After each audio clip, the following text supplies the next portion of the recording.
प्रथमतः मी सर्वांचे आभार मानतो की त्यांनी मला संधी दिली बोलायची. जय शिवराय, जय शंभूराजे. तर आजचा माझा टॉपिक आहे, विषय आहे की शिवाजी द मॅनेजमेंट गुरु. छत्रपती शिवाजी महाराजांना मॅनेजमेंट गुरु हे का बोलतात? मॅनेजमेंटचा अर्थ सिंपल आहे. तुम्ही कंपनीमध्ये ऐकलं असेल, एक मॅनेजर असतो, तो लोकांकडून काम करून घेतो प्रॉपर वेगवेगळे डिपार्टमेंट करून. तसं मॅनेजमेंटला मराठीमध्ये व्यवस्थापन बोलतात. व्यवस्थापनचा सरळ आणि सोपा व्याख्या आहे, संज्ञा आहे की लोकांकडून व्यवस्थितपणे काम करून घेणे आणि त्याच्यामध्ये कामामध्ये यश मिळवणे, यालाच आपण काय बोलतो? मॅनेजमेंट. ही साधे आणि सरळ डेफिनेशन आहे. मग त्याच्यामध्ये मॅनेजमेंट फक्त एकच शब्द नाही, त्याच्यामध्ये खूप साऱ्या वेगवेगळ्या गुण येतात. मॅनेजमेंटमध्ये वेगवेगळे संज्ञा येतात. जसं मॅनेजमेंट बोलला तर तुम्हाला त्या मॅनेजमेंटमध्ये लिडरशिप क्वालिटी येते. एखाद्या कंपनीचा मॅनेजर तो लीडर असतो. तसंच प्लॅनिंग असतं मॅनेजमेंटमध्ये. तर शिवाजी महाराजांचं मॅनेजमेंट बघायला गेलं तर लिडरशिप येते, टाईम मॅनेजमेंट येतं, टीमवर्क येतं, फोर्ट मॅनेजमेंट येतं, सगळ्यात मध्ये इंटेलिजंट मॅनेजमेंट, इन्फॉर्मेशन मॅनेजमेंट येतं. जसं कंपनीमध्ये डेटा ॲनालिस्ट असतो, तसं शिवाजी महाराजांचं इन्फॉर्मेशन काढण्यासाठी येतं. त्याचप्रमाणे लिडरशिप, धैर्य, आत्मविश्वास आणि एखादं काम परफेक्ट माणसाकडून ते करून घेतल्यानंतर यश मिळेल, हे शिवाजी महाराजांना. थोडक्यात सांगायचं झालं तर माणसाला कसं हरायला पाहिजे हे शिवाजीराजांकडून शिकण्यासारखं आहे. तुम्ही कुठलीही हे करा, कुठलीही शिवाजीराजांनी मोहीम केलं असेल, त्या प्रत्येक गोष्टीमध्ये शिवाजीराजांनी मॅनेजमेंट वापरलंय. जर तुम्ही अफजल खानाचं ऐकलं असेल, अफजल खानाचा कोटला तो फायर काढला, पण शिवाजीराजांनी त्यामध्ये लिडरशिप क्वालिटी यूज केली, प्लॅनिंग वापरलं, टाईम मॅनेजमेंट वापरलं शिवाजीराजांनी.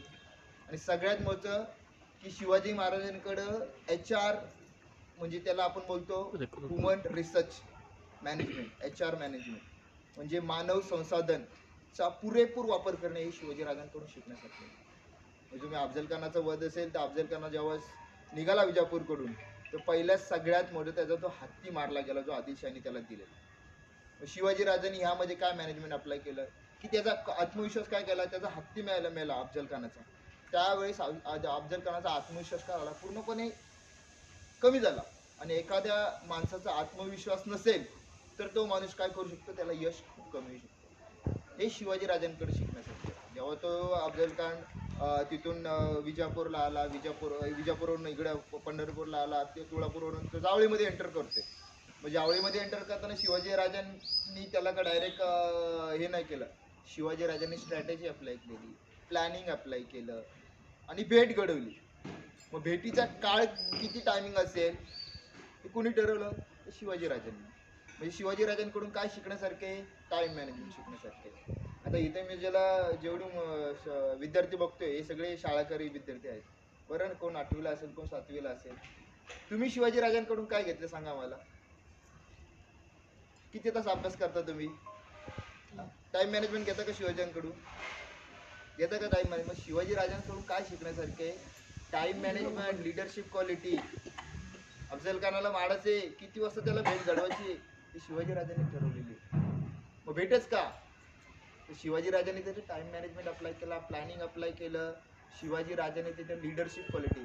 जर तुमचा लीडर चांगला असेल ना, तर तुम्हाला यश आपोआपच मिळतं. हे शिवाजीराजांकडून शिकण्यासारखे. म्हणून मी तुम्हाला प्रत्येक वेळेस जेव्हा मी तुम्हाला सांगेल ना, ते शिवाजीराजांकडून भेटण्यासारखे काय तुम्हाला? तर मॅनेजमेंट. तुम्हाला जेव्हा अभ्यास करायचा असेल, तुम्हाला प्रॉपर काय पाहिजे? तुमचा प्लॅनिंग पाहिजे, किती वेळ अभ्यास करायला पाहिजे, किती वेळ रिव्हिजन द्यायला पाहिजे, हे शिवाजीराजांकडून शिकून घ्या. प्लॅनिंग करायला पाहिजे. एखादी लढाई, शिवाजीराजांची जेवढी जीवनामधल्या लढाई तुम्ही बघाल ना, तर प्रत्येक लढाईमध्ये शिवाजीराजांसारखं मॅनेजमेंट कुणीच वापरलं नाही. जबरदस्त मॅनेजमेंट वापरलं. लिडरशिपमध्ये फक्त एकच गोष्ट नाही, ध्येय येतं, संयम येतो.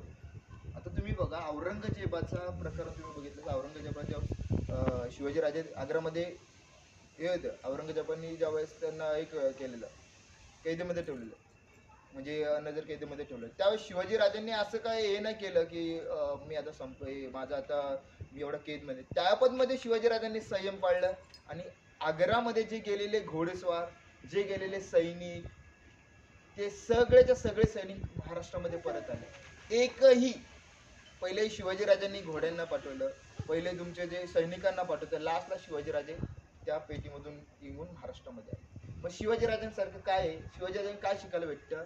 संयम. पुरंदरचा तळ आला, शिवाजीराजांकडं जवळजवळ 23 किल्ले होते, गेले जवळजवळ. बरोबर 7-8 वर्षांनी शिवाजीराजांकडे किती किल्ले आले? 350 किल्ले. म्हणजे हे शिवाजीराजांकडून काय, संयम महत्वाचा आहे, तो शिवाजीराजांकडून. म्हणून शिवाजीराजांना काय बोलतात? मॅनेजमेंट गुरु. का बोलतात? जेवढ्या मॅनेजमेंटच्या जेवढ्या कन्सेप्ट तुम्ही बघितलात ना, प्रत्येक कन्सेप्ट शिवाजीराजांनी आत्मसात केलंय, प्रत्येक कन्सेप्टचा वापर केलेला आहे. शाहिस्ते खान जेव्हा इथं आला पुण्यामध्ये, किती सैनिक घेऊन आलेला? लाखो सैनिक घेऊन आलेला आहे. मग या शाहिस्ते खानाला जर तुम्हाला महाराज, शाहिस्ते खान म्हणजे कमी क्रूर नव्हता. औरंगजेबाचा मामा, अख्खा बंगाल त्याने जिंकलेला. तो शाहिस्ते खानाला पुण्यामधून हटवायचं, शिवाजीराजांनी काय आमनेसामने वगैरे नाही केली. शिवाजीराजांनी काय केले? प्लॅनिंग केली. शिवाजीराजे मुबलक मावळे घेऊन, शिवाजीराजे जवळजवळ खूप कमी मावळे घेऊन शिवाजीराजे गेले वेशामध्ये, आणि लाल महिल्यामध्ये गेल्यानंतर औरंगाबादची जे आहे अफजल खानाची 2 बोटं 3 बोटं तोडली आणि शिवाजीराजे आले.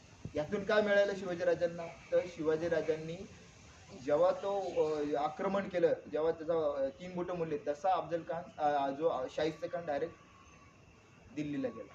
म्हणजे शिवाजीराजांनी कधी संयम हे सोडला नाही. कोणतीही गोष्टी करायचं संयम हे शिवाजीराजांकडून शिकण्यासारखं आहे.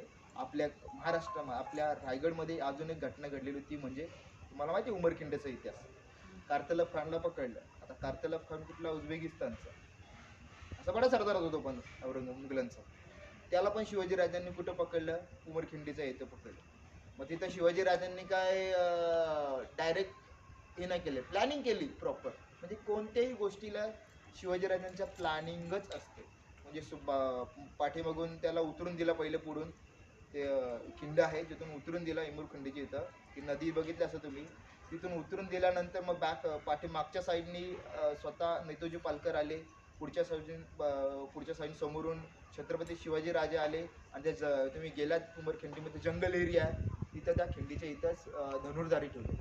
धनुर्धारी आणि हे म्हणजे हे सगळे ठेवले, आणि बरोबर त्याला ट्रॅपमध्ये अडकवलं. आता जो त्याच्याकडे पण सैनिक खूप होतं, जो काही कार्तलब खान, त्याच्याकडे पण सैनिक खूप होतं.